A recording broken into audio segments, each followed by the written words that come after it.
이라는 제목으로 목사님께서 말씀 선포하시겠습니다. 기도하겠습니다. 사랑이 많으신 하나님 아버지 감사합니다. 하나님께서 저희들을 사랑하셔서 이렇게 거룩한 주일날 거룩한 백성들 거룩한 전에 모여 신령과 진정으로 예배드릴 수 있도록 허락하신 하나님께 감사와 영광을 돌립니다. 예배를 드리는 가운데 귀한 말씀을 주셨습니다. 이 말씀이 지식만 남지 말게 하여 주시고 내 마음판에서 내 삶이 변하는 축복의 말씀이 되게 하여 주시옵소서. 아버지 하나님, 우리가 주님을 만나면 놀라운 일이 벌어집니다. 인생이 변하고 삶이 변하고 구원의 관이 바랍니다. 하나님 축복하여 주셔서 우리 오늘 예배드리는 모든 성도들 한 사람도 빠짐없이 하나님 놀라운 축복의 은혜가 시간이 될 수 있도록 역사하여 주시옵소서.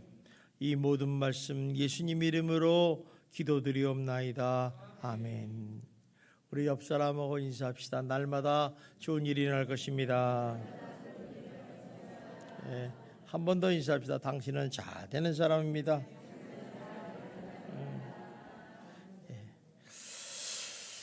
여러분, 오늘 부른 찬송가 94장을 보면서 제목을 보면 이런 얘기가 있어요. 주 예수보다 더 귀한 것은 없다. 여러분에게 한번 묻습니다. 여러분, 주 예수보다 더 귀한 것은 없으십니까? 대단하신 분이에요. 사실 제가 이 복음성가를 부르게 된 것은 1974년 엑스폴로 74의 핵심 주제곡입니다. 주 예수보다 귀한 것은 없다. 그러면서 이제 72년부터 배우 이 노래를 부르는데 굉장히 젊은이들의 마음속에 불타는 마음을 갖게 됐어요. 사실 이 가사를 보면 세상의 부귀와 세상의 명예와 세상의 행복과도 예수와 바꿀 수 없다고 찬양을 하고 있습니다.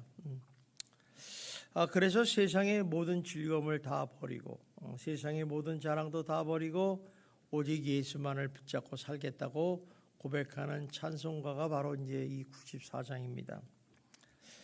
이처럼 세상의 모든 즐거움과 세상의 모든 자랑을 다 내려놓는다는 것은 내가 가진 어떤 것보다 훨씬 더 좋은 것이 있어야 돼요. 그죠?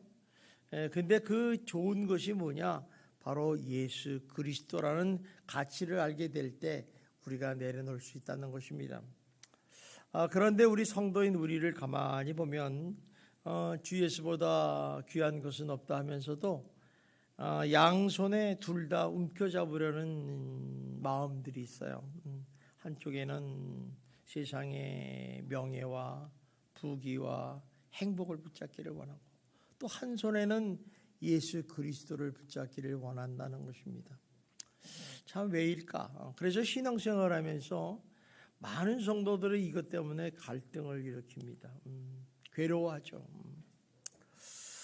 하버드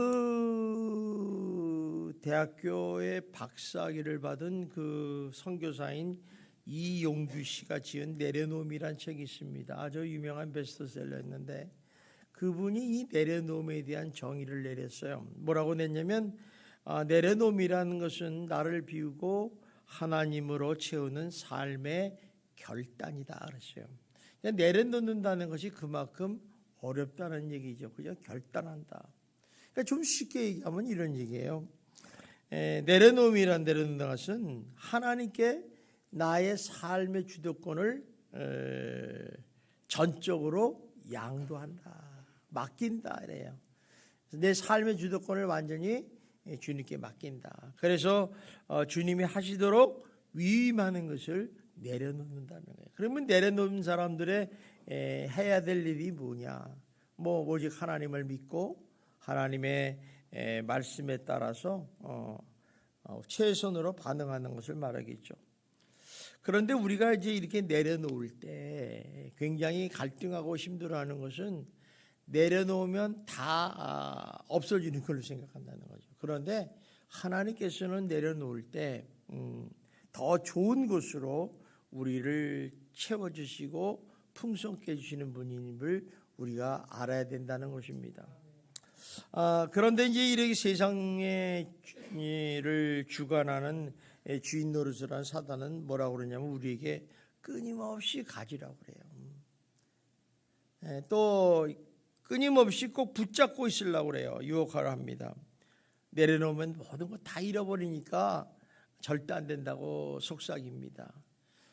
그래서 이 내려놓는다는 것은 모든 걸 잃어버릴지 모른다면서 그 후히 주시고 풍성하게 주시는 하나님의 성품을 의심하게 한대. 그러니까 여기서 갈등이 오는 거예요. 야, 이게 내려놓으면 이거 망하는 거 아닌가. 사실 그렇지 않아요?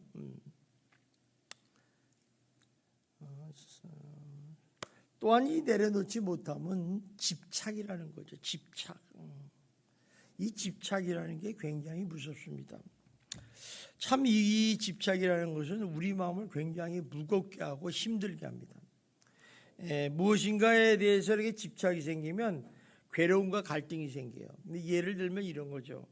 나는 더 많은 물질을 가지겠다.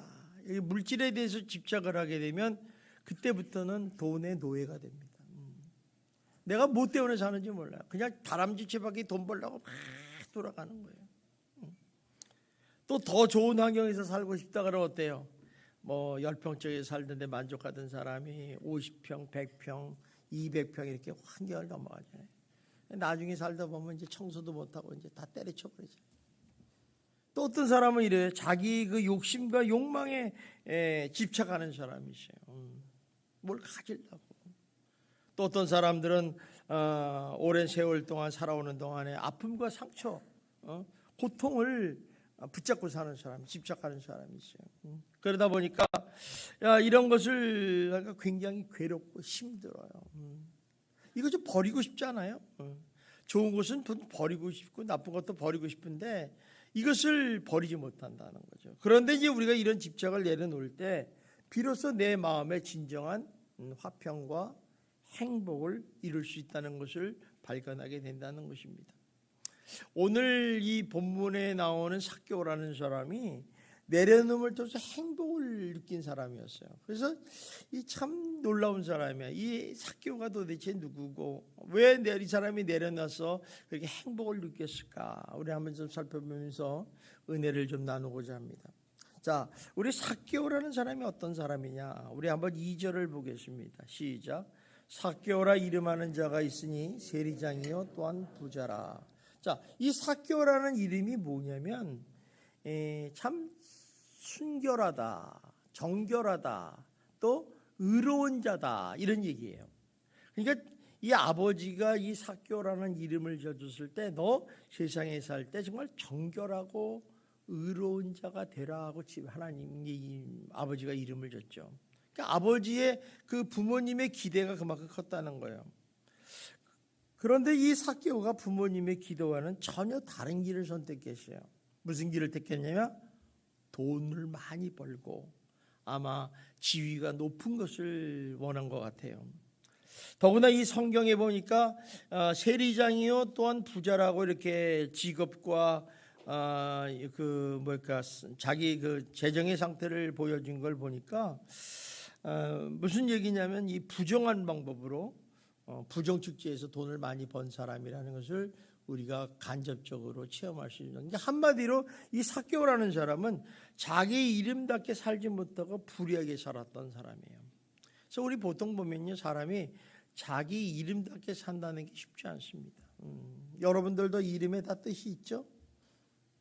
다 뜻이 있어요. 한번 자기 이름 한번 생각해봐요. 내 이름에 이렇게 있는 것은 분명히 이유가 있어요. 뭐 점집에 가서 줬던 뭐 돈을 주고 샀던 어쨌든 간에 이름의 뜻이다. 근데 이름답지 못하게 살았다는 거예요. 사실 이 삭개오라는 사람은 세리장인데 이 당시의 세리라는 것은 요새 말하면 쉽게 얘기하면 세무공무원, 세관원이에요. 그래서 이 세리장이 됐다는 건 세관원의 윗대가리, 제일 높은 사람이죠. 근데 당시 이제 거대한 제국을 이뤘던 그 로마 제국의 지배를 받던 이 이스라엘이 총독의 관할청에 세금을 맡겨요. 우리도 그렇잖아요. 세금을 맡겨서 이제 국가 재정을 위하니까 세금을 맡기는데, 그러면 총독에게 세금을 맡기면 총독도 뭐 남는 게 있어야지. 그러니까 총독도 이제 세금을 받을 때, 아 그래? 그러면 이제 100이라는 것을 받으라 그랬는데 자기도 먹고 살아야 되니까 30을 더해서 130을 이제 거두라고 이제 세리장한테 얘기를 하는 거예요. 그러면 세리장도 자기도 먹고 살아야지. 그러니까 30을 또 더해. 그래서 130에다 30을 내니까 얼마예요? 169를 받나? 너무 넘어지는 거야. 근데 또 세리들도 어때요? 자기들도 먹고 살아야 되잖아. 그러니까 30을 또 부해. 그러다 보니까 이 국민들이 너무 이 세금에 대해서 막강한 무거움을 짓게 되는 거죠. 자, 그러니까 이 식민지에 가증된 그 세금의 늑탈은 로마 식민지 전역에 엄청난 고통을 줬다는 거예요. 그렇기 때문에 이 민족심이 강한 이 이스라엘 백성들에게는 이 세리들을 뭐라고 얘기했냐면 허가된 도둑놈, 로마의 개 이렇게 불렀어요. 그러니까 그만큼 이 세리에 대한 반감이 되게 심한 거죠. 저놈들은 부정축제자들이다. 그래서 이제 조롱과 지탄과 멸시의 대상으로 세리를 싫어했다는 것입니다. 그래서 이제 당시에 죄인의 부류에 해석하는 그런 천한 그 직책이 있어요. 직분들이 있는데 그건 이제 죄인, 뭐 기생, 또 이 세리가 같은 부류에 속할 정도로 굉장히 천한 부류를 생각해서 그 사람을 인정을 안 했다는 거죠. 근데 어찌 됐든 간에 이 삭개오는 여리고 세관의 세리장이 돼가지고 돈이 인생이 최고다 생각을 하면서 돈이면 다 된다는 가치관을 가지고 자기 꿈을 이룬 사람이었어요. 우리도 여러분 중에서 아마 그런 생각을 해요. 아야 돈이 있어야지. 이 자본주의 시대에 돈이 없으면 어떻게 사느냐. 돈이 최고죠. 한번 옆 사람한테 물어보십시오. 돈이 최고죠? 웃기네 웃어요. 저도 돈이 좋더라고요. 어쨌든 간에 돈이 내 호주머니에 있으면 내 마음이 편안해지고 돈이 하나도 없으면 불안해요. 그죠? 그러니까 돈이 굉장히 중요한 시대예요. 그러니까 이 사람은 어쨌든 간에 돈을 많이 벌었어요. 그런데 문제가 생겼어요. 뭐냐면 삭개오가 그렇게 돈을 벌고 세상에 높은 지를 얻었지만 행복하지 않았다는 거예요. 이게 문제예요. 우리가 돈을 벌고 높은 지에 오르는 것은 행복하려고 하는 거 아니겠어요? 참 이 우리 인생이 그렇잖아요. 우리도 보면 돈을 벌려고 열심히 기계처럼 벌었는데 이제 돈을 좀 써봐야겠다니까 돌아가셔. 행복한 사람입니까? 불행한 사람입니까? 우리가 그렇다니까. 그럼 돈은 누가 써? 참, 다 답이 나오죠. 그러니까 답을 돈을 쓰는 사람이 행복하지 버는 사람 별로 행복하지 않아요. 자, 그러니까 어쨌든 간에 이 사람이 돈과 세상을 움켜쥐면 행복할 줄 알았는데 전혀 행복하지 않다는 거죠. 더구나 이제 마을에서 이렇게 사람들을 만나면 사람들이 쳐다도 안 봐요. 이게 이스라엘 백성들이 무서운 게 뭐냐면 이 사람은 왕따를 시키는 거예요. 왕따.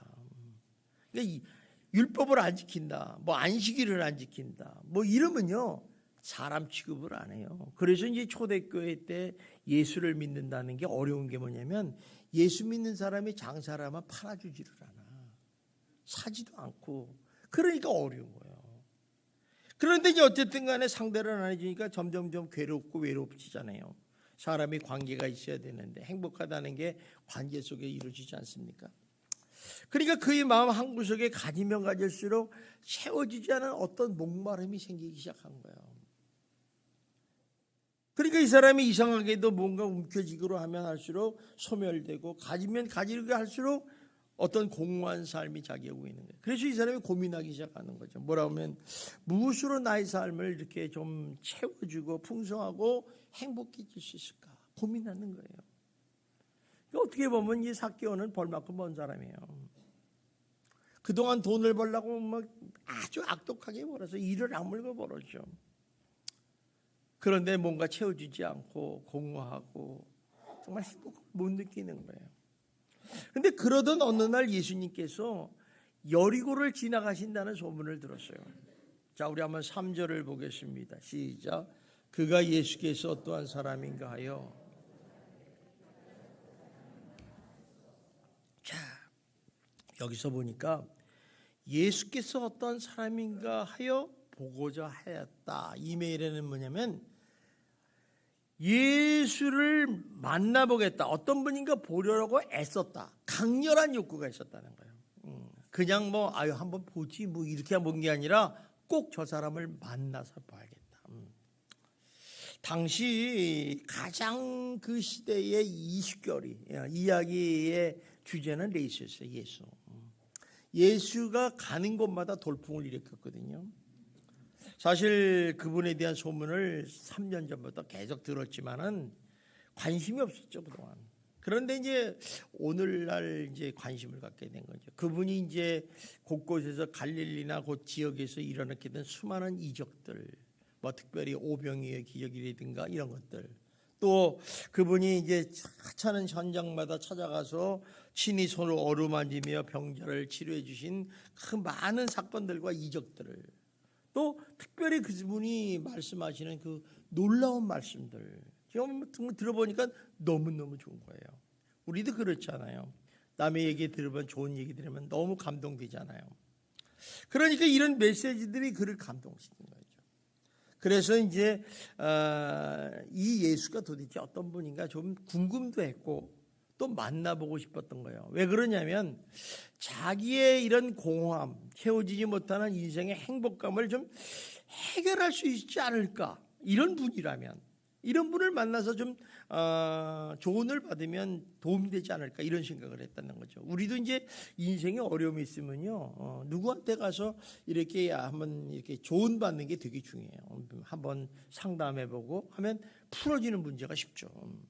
그래서 자기의 인생의 문제를 좀 해결할 수 있다고 생각을 하죠. 그래서 이제 이런 마음을 가지고 이제 삭개오가 용기와 결단을 냅니다. 그래서 이제 예수를 만나러 갑니다. 자, 우리 한번 3절 보니까 어떠세요? 3절에 보니까 키가 작고 사람이 많아 할 수 없었다. 만나기 쉽지 않았어요. 이 사람의 최고의 약점은 좀 키가 작았다는 거죠. 모르겠어요. 한 1m 20이 됐는지 모르겠어요. 아주 작았다는 거죠. 거기다가 이제 사람이 많았다. 왜냐하면 예수님이 이때만 슈퍼스타거든요. 그러니까 여러분 BTS 한번 오면 어떻게 했어요? 우리 동네 뒤집어지지 않아요?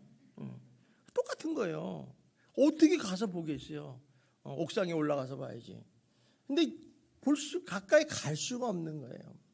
그러니까 이 사람이 기가 막히잖아요. 그래도 모처럼 마음을 먹고 갔는데. 그래서 이 사람이 이제 거기서 포기했다면 그만인데 얼마나 강렬했는지 예수를 꼭 만나봐야겠다. 이런 생각을 가지고 이제 그 사람이 이런 환경과 이런 자기의 키의 컴플렉스를 벗어나서 첫 번째 내려옴을 선택을 해요. 자, 이 사람이 예수를 만나기 위해서 내려놓지 않으면 안 되는 게 있었어요. 그건 뭐냐면 자기의 체면과 지위와 명성을 내려놨다는 거죠. 우리가 제일 남자들이나 여자들이 문제가 뭐냐면 이놈의 체면이에요. 체면 내려놓기 어렵잖아요. 특히 남자들은 체면이 되게 어렵습니다. 내가 누군데. 여자는 좀 달라요. 이 체면과 이 명성과 이런 지위를 못 내려놓는 건데 이 사람은 내려놨다. 자, 한번 4절을 한번 봅시다. 시작. 앞으로 달려가서 보기 위하여 돌무화과 나무에 올라가니 이는 예수께서 그리로 지나가시게 됩니다. 그러니까 앞으로 달려가서 보기 위해서 돌무화과로 올라갔다. 뭐 때문에 그랬어요? 예수를 보기 위해서. 목적이 분명한 거예요. 나 이 예수를 꼭 만나게 됐어, 보겠어. 그래서 보기 위해서 이제 자기 키의 한계와 환경 영향을 극복하고자 이제 돌무화나무에 올라갔다는 것입니다. 그럼 이러한 열심과 용기는요, 주님을 만나는데 절대적으로 필요한 거예요. 여러분들이, 많은 분들이 나 주님을 만나고 싶습니다, 나 주님의 음성을 듣고 싶습니다, 이러시는 분이 있다면 이런 열심과 용기를 가지시기를 주님의 이름으로 축원합니다. 그냥 저절로 하나님이 아쉬우니까 나를 만나주겠지, 그런 법은 없어요. 아마 특별하게 이 사람을 사랑하셔서 너를 써야겠다 이러면 만나세요. 그런데 그렇지 않은 경우에는 대부분 하나님께 만나기를 소원해요. 그래서 이제 에레미야서 29장 13절에 이렇게 말씀합니다. 봅시다. 시작. 너희가 온 마음으로 나를 구하면 나를 찾을 것이요 나를 만나리라. 그러니까 그냥 구하고 찾으면서 만나는 게 아니라 어떻다고요? 온 마음을 다하셔야 한다. 지금도 이 순간에도 하나님을 온 마음으로 정말 만나고 싶습니다. 예수가 누군지 좀 알고 싶어요 하고 싶으신 분들은 온 마음으로 구하세요. 저도요 예수가 누군지를 몰랐어요. 목사님은 맨날 뭐 예수님이 구세주고 뭐 사흘 만에 부활하시고 뭐 무리를 걸어가시고 뭐 믿어져요 안 믿어져요? 안 믿어져요. 사람이 보는 것만큼 확실한 게 없잖아요. 안 믿어지는 거예요. 그래서 저도 만나보고 싶었어요. 뭐 악수라도 한번 해보든가 무슨 뭐 음성을 듣든가 뭐 그냥. 그래서 저도 온 마음으로 구했다니까요. 그러니 만나더라는 거예요. 자, 만난 사람하고 안 만난 사람하고 차이가 뭐예요? 안 만난 사람은 뭘 몰라요. 만나보세요. 만나보세요. 하나님은 여러분이 온 마음으로 찾으면요 만나는 축복을 허락해 줄 줄 믿습니다. 이 지금 삭개오가 열심과 용기를 다해서 돌무화과나무에 올라갔다는 거예요. 만나기 위해서. 목적이 분명했다는 거예요. 여러분 한번 보세요. 이 사람이 거기 올라갈 때 정말 키도 작죠. 또 잘 먹어가지고 얼굴엔 기름이 쪘겠지. 또 배는 툭 튀어나왔을 거 아니에요? 그 사람이 낑낑낑낑 올라가면서 나무로 올라간다. 우습지 않아요. 남의 시선을 보면 저 사람 저 늙으니까 왜 주청받기 저기로 왜 올라가? 이렇게 조롱도 할 수 있고 시선을 있을 거예요. 그런데 이런 행동은 사람들의 시선을 의식하지 않고 자기 체면을 내려놓을 때 가능하다는 거예요. 그러니까 사람의 시야적인 지위와 명성 그것을 내려놓지 않고는 불가능하다는 것을 우리가 발견하게 됩니다. 여기서 우리가 발견하는 것은 신앙이라는 건요 가면이나 체면이나 형식을 쓰고 있는 동안은 주님을 인격적으로 만날 수가 없어요. 여러분이 우리 사람과 관계도 그렇잖아요. 사람과 관계를 만날 때 여러분 솔직하고 담백한 사람이 만나기가 좋습니까? 엉큼한 사람 만나기 좋습니까? 아주 가면 쓰고 이상하게 싹 자기는 글이 싹 거리치고 요런 사람 만나면 여우새끼 같잖아요. 그럼 할 말도 안 해. 또 어떤 사람 말이면 툭 터나. 자기 가면 다 없어. 나 이런 사람이야. 그리고 자기 차면 냈고 형식 냈고 가면 다 벗으면 그 사람하고 대화하기도 되게 좋아요. 솔직하니까. 근데 많은 사람들이 그렇지 않아요. 다 가면을 써요. 내 속에 있는 건 절대 얘기 안 해. 그러니까 더 이상 가깝게 갈 수가 없는 거예요. 그런데 주님도 마찬가지예요. 주님을 만나려면요. 내 체면, 가면, 형식 다 벗어내야 돼요. 그 나를 보여줘야 돼. 주님, 나는 이렇게 죄인입니다. 나를 좀 도와주세요. 나 정말 주님 믿고 진짜 믿고 싶습니다. 이런 자세로 나간다면 주님은 얼마든지 여러분을 사랑하시고 여러분을 만져주시고 여러분을 만나줄 줄 믿습니다.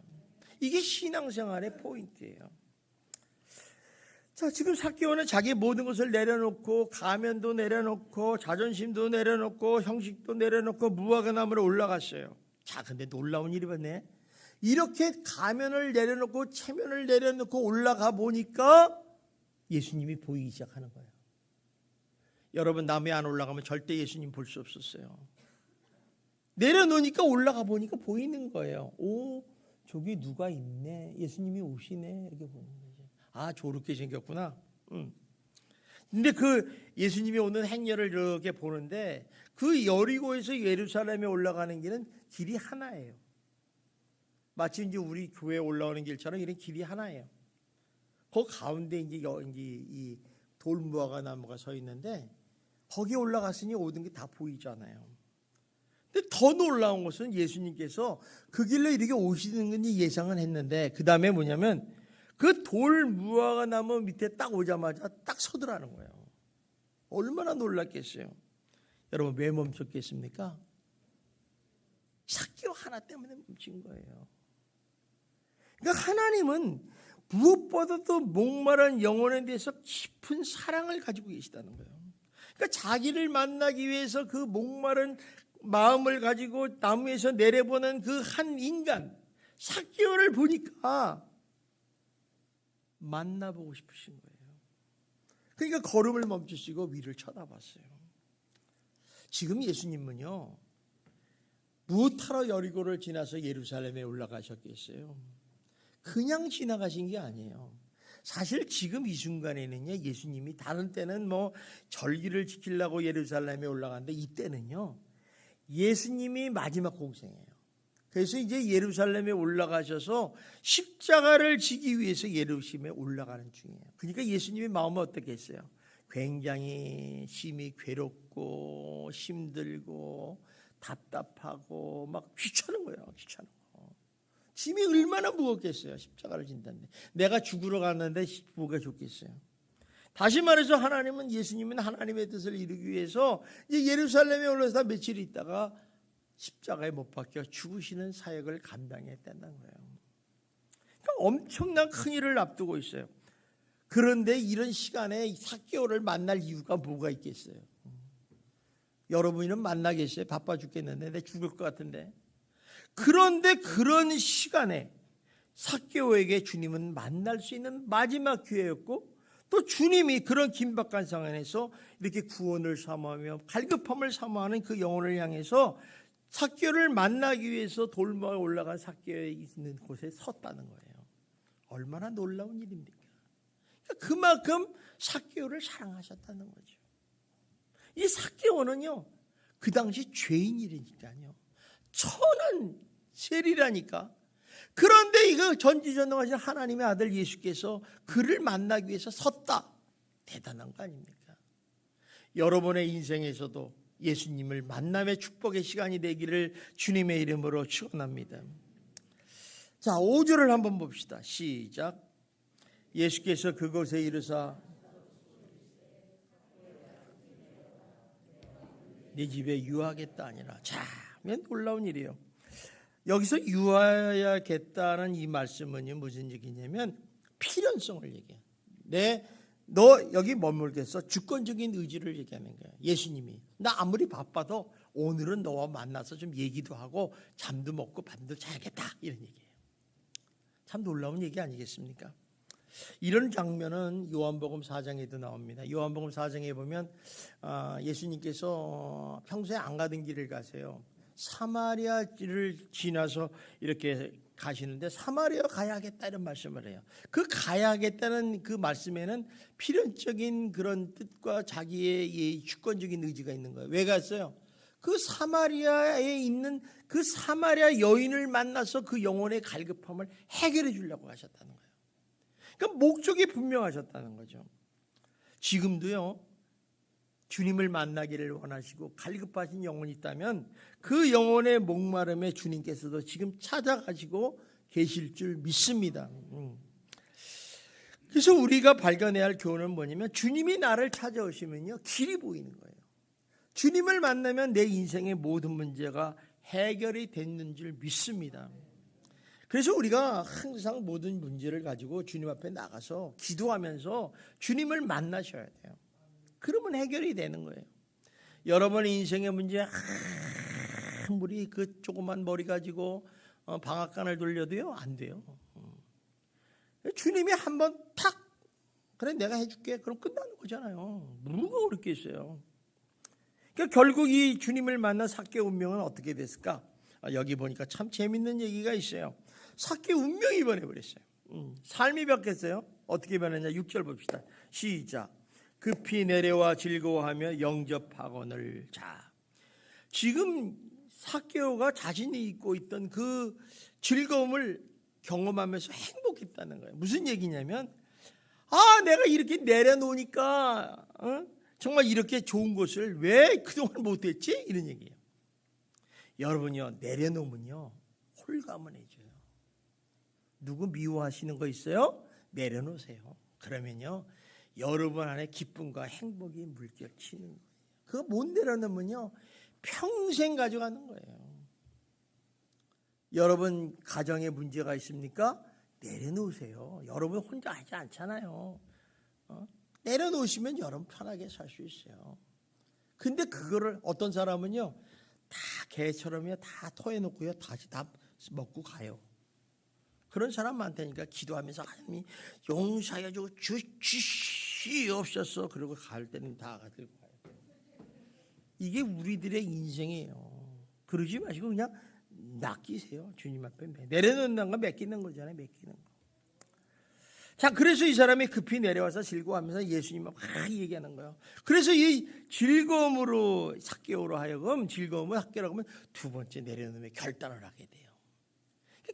계단이 내려놓는 게 단기적으로 내려놓는 거죠. 뭘 내려놓느냐? 자, 삭개오가 가장 사랑했던 게 뭐예요?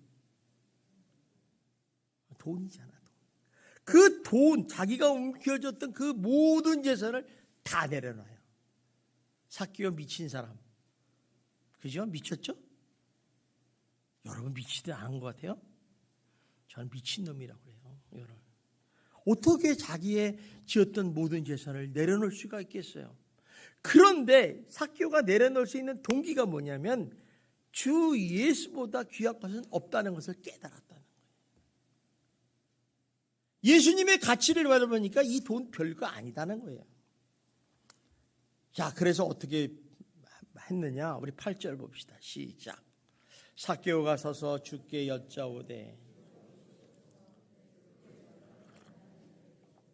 만일 누구의 것을 속여 빼앗은 일이 있으면 네 갑절이나. 이 말은요 자기 전 재산 다 버려도 모자라.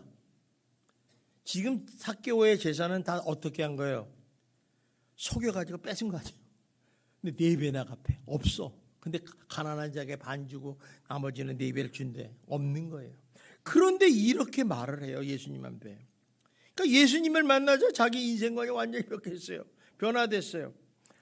그리고 자진해서 얘기하는 거예요. 이건 누가 야 삭개오야 너 돈 다 내놔라 이런 게 아니라 자진해서 얘기하는 거죠. 무슨 말이냐면 예수님을 만나 보니까 돈이라는 게 별거 아니더라는 거예요. 여러분 인생이 70 넘으신 분한테 물어봐요. 돈이 중요합니까? 건강이 중요합니까? 물어보세요. 그럼 돈 별거 아니라고 그래요. 물어보세요. 옆 사람한테. 돈이 중요합니까? 건강이 중요합니까? 건강이에요. 인생을 오래오래 살아보실수록 무엇이 더 중요한 것을 가치를 알아요. 또 천국에 가까이 가실 분들한테 물어보세요. 천국이 좋습니까? 이 세상에 돈이 좋습니까? 물어보세요. 천국을 잡아요. 왜? 가치 있는 걸 잡는 거예요, 사람은. 근데 지금 삭개오는 뭐예요? 돈이 최고라는 가치관을 가졌던 이런 사람이 이런 말을 한다는 건 정말 미치지 않는 놀라운 일 아닙니까? 그만큼 예수 그리스도의 가치를 알았다는 거예요. 또 무슨 얘기냐면 자기 속에 있는 그 깊은 공허함들이 있잖아요. 행복하지 않은 그 공허함, 그 채워지지 않는 공허함이 예수를 만나보자 마니까 채워지고 그 마음속에 기쁨과 즐거움과 행복이 넘치더라는 거예요. 그래서 예수 만나는 사람은요 행복해요. 여러분 기도 많이 했는데 주님을 만났어. 그 사람 한번 얼굴 보세요. 얼마나 행복한지 몰라요. 세상에가 다 필요 없어요. 얼마나 기쁜지 몰라요. 그래서 사는 거예요. 예수보다 귀한 것은 없다고. 이제까지 남의 것을 수탈하고 뺏고 모으고 살았던 인생에서 예수가 그의 마음속에 들어오자 다른 사람을 향해서 나누어주는 베푸는 풍요로운 인생으로 바뀌었다는 거예요. 내 자신의 재산의 반을 가난한 사람에게 주겠습니다. 이것이 풍요의 원천이신 주님을 만난 사람의 특징이에요. 그래서 예수를 만난 사람들은요, 예수를 진짜로 사랑하는 사람들은요, 나눌 줄을 알아요. 나눌 줄. 여러분 구제라는 건요, 돈이 많다고 구제하는 거 아니에요. 구제하는 사람들 봐요. 돈 많은 사람이 구제하는가? 절대 아니에요. 이런 마음을 가지고 있는 사람이 구제를 하는 거예요. 그래서 구제가 아주 귀한 거예요. 구제가. 여러분들 구제 해보셨어요? 안 해봤잖아요. 그러면서 하는 교회는 구제를 해야 된다. 교회가 무슨 구제할 구호기관입니까? 나라도 안 하는데. 무슨 얘기냐면 내가 이렇게 주님의 예수를 풍만하고 내가 행복하면요, 행복을 나눠주고 싶다니까요. 여러분이 사과를 10개를 샀는데 옆집에 5개를 나눠준 게 행복하다니까. 나눠줄 때 행복한 거예요. 그러니까 예수 믿는 사람은 내가 보는 예수의 사랑을 나눠주기 위해서 전도하는 거 아니겠어요? 예수 믿으면 복 받는다. 예수 믿으면 행복해져. 그런데 그걸 못 느끼니까 너는 지옥 가야 돼. 천국에 가면 땅이 좁아져. 안 하잖아요. 나눠줄 줄 몰라요. 삭개오는 자기 재산의 반을 가난한 자에게 주겠다고 그러지 않습니까? 또 토색한 것에 4배나 받겠다는 거 아니겠어요? 이거 무슨 얘기예요? 자기가 진정한 회개는 여태까지 잘못됐다는 거예요. 그러니까 진정한 회개는요, 삶을 변화시키는 거예요. 왜 우리 예수 믿는 사람이 회개를 했는데 안 변해요? 진정한 회개가 없어서 그래요. 회개에 합당한 열매를 안 맺어서 그런 거예요. 말로는 주님 용서해 주세요. 용서해, 아니면 벼락이 떨어지니까 용서해 주세요. 그리고 싹 됐지? 싹 나간다. 안 변하는 거예요. 여러분, 사람은요, 한번 회개라는 건 방향을 도는 거거든요. 한번 결단을 딱 했으면 안 하는 거예요. 아, 나 술 안 먹어. 끝나는 거지. 그걸 또 술이 있네. 아이고, 안 되겠구나. 다음에 마음. 이러면 절대 못 끝나요. 이 회개는 결단 아니에요, 결단. 방향 전환에. 그러니까 내 인생이 바뀌고 내 가치관이 변하는 거예요. 그러다 보니까 새로운 길이 열리는 거죠. 새로운 길. 사실 예수를 믿기 전에 이 삭개오는 어떻습니까? 돈이 최고라는 가치관을 가지고 산 사람이에요. 그래서 그는 삶의 모든 물질적인 중심이고 돈을 모으는 데 집중했던 사람입니다. 그래서 삭개오처럼 돈에 미친 사람은 없었어요. 오죽했으면 자기 이름도 버리고 가문도 동독도 믿음까지 팔아가면서 돈을 메는 데 매달렸겠습니까? 그러던 그가 예수님을 만나자마자 어떻게 했어요? 무엇이 그 인생에서 가장 중요하고 가치 있는 것을 발견하게 됐다는 거예요. 보물을 발견한 거예요. 그래서 마태복음 13장 44절 말씀과 같아요. 우리 한번 봅시다. 마태복음 13장 44절 시작. 야, 안 나오네. 우리 성경을 한번 보시. 13장 44절 시작. 천국은 마치 감추어진 보화가 같으니 사람의 일을 발견한 후 훔쳐도 기뻐하고 자기 소유를 다 팔아 그 사람을. 여러분, 지금 이 농부가 말이에요, 남의 밭을 임대하고 있었어요. 근데 거기에 밭에 감추인 보화가 나왔어. 정말 항아리 있는데 그 항아리 속에 보물이 가득 찼어요. 자, 그거를 꺼내면 큰일 나요. 왜 내 거 아니니까. 그 밭주인 거 아니겠어요? 그래서 그 밭주인을, 그 밭을 내 거를 만들려, 이 보물을 내 거를 만들면 어떻게 해야 돼요? 이 밭을 사야 되잖아. 그러니까 집에 있는 가서 자기 소유를 다 팔아서 그 밭을 샀다는 거예요. 무슨 얘기예요? 이 보물이 바로 천국이라는 거예요. 이 보물을 찾아든 건 마찬가지로 이 삭개오도 그런 거예요. 보물인 예수 그리스도를 발견한 거예요. 이 그리스도 예수를 발견했으니 이걸 내 거로 만들기 위해 어떻게 내 소유 모든 걸 다 내려놓아야죠.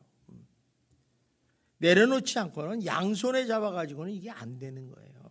근데 우리는 어떻습니까? 한 손에는 세상의 행복과 물질과 소유를 잡고 한 손은 예수 그리스도를 잡고 늘 둘 사이에서 갈등과 괴로움과 심과 어려움이 있는 거죠. 아, 이래서는 안 되는데. 아, 그래도 이렇게 살아야지. 그죠? 그건 뭐 여러분이나 저의 갈등이나 마찬가지예요.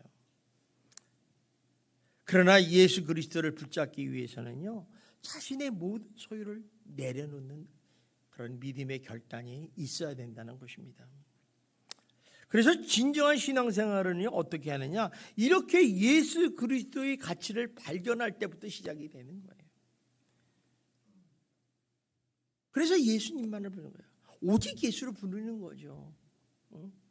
예수님의 가치를 아니까. 근데 그 가치를 모르니까 엉뚱한데 힘을 쓰게 있는 거죠. 근데 삭개오는 어땠어요? 가치를 발견한 거예요. 그러니까 돈으로부터 자유로울 수 있는 거예요. 저는 여러분들이 정말 돈으로부터 자유하시기를 주님의 이름으로 축원합니다.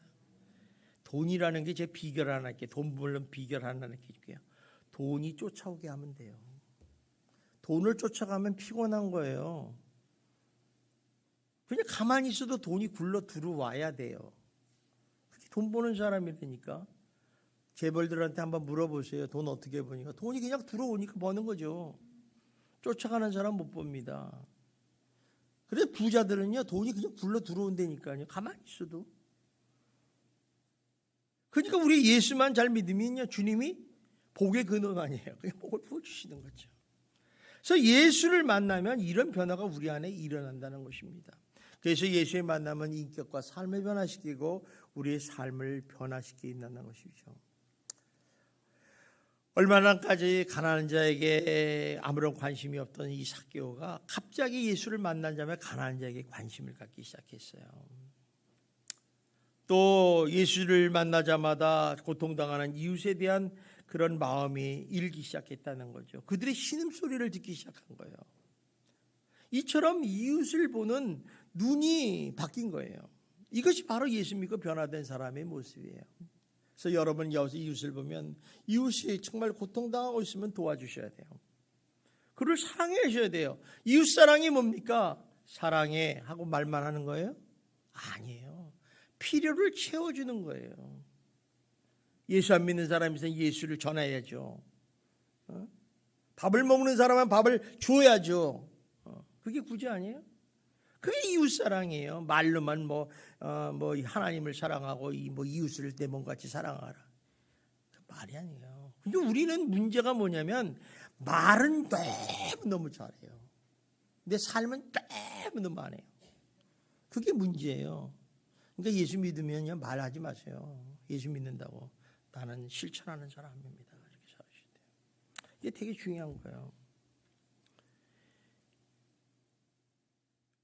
5만 번 기도의 응답을 받은 사람, 고아의 아버지로 유명한 조지 뮬러라는 사람이 있습니다. 이 사람은 16살 때까지도 굉장히 나쁜 짓을 많이 했어요. 절도죄로 감옥에 갔습니다. 그래서 20살 되기까지 술 먹고 여자 놀고 도로에서 방탕한 생활을 했던 사람이에요. 그런데 이 사람이 20살 때 예수를 만나게 됩니다.